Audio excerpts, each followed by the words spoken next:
শ্রীলঙ্কার মাটিতে ইতিহাস গড়া সিরিজ জয়ের রেশ কাটতে না কাটতেই নতুন চ্যালেঞ্জের মুখে পড়েছে বাংলাদেশ। এবার নিজেদের মাটিতে শক্তিশালী পাকিস্তানের বিপক্ষে 3 ম্যাচের টি-20 সিরিজ খেলতে নামছে টাইগাররা। সিরিজ শুরু হচ্ছে আগামীকাল 23 জুলাই মিরপুর শেরেবাংলা ন্যাশনাল ক্রিকেট স্টেডিয়ামে। তার আগে প্রশ্ন উঠেছে, কেমন হতে পারে বাংলাদেশের একাদশ? সাম্প্রতিক ফর্ম ও শ্রীলঙ্কার বিপক্ষে শেষ ম্যাচের পারফরমেন্সের ভিত্তিতে একাদশে বড় পরিবর্তনের সম্ভাবনা নেই বললেই চলে। তবে প্রতিপক্ষের শক্তি ও কন্ডিশন বিবেচনায় পেস বিভাগে একটি পরিবর্তন দেখা যেতে পারে। টপ অর্ডারে আছেন তানজিদ হাসান তামিম ও পারভেজ হোসেন ইমন। এই জুটি শ্রীলঙ্কার বিপক্ষে ভালো সূচনা এনে দিয়েছেন।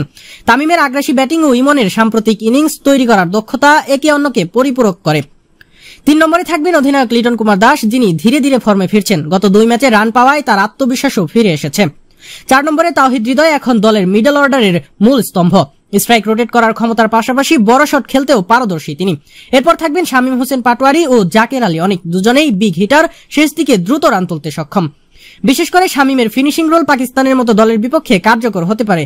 অলরাউন্ডার হিসেবে শেখ মাহিদি হাসান নির্ভরতার নাম হয়ে উঠেছেন। ব্যাটে বলে অবদান রাখছেন ধারাবাহিকভাবে। বিশেষ করে পাওয়ার প্লেতে তিনি দেশসেরা বোলার। তাছাড়া স্পিন আক্রমণে রিশাদ হোসেন হচ্ছেন বড় অস্ত্র।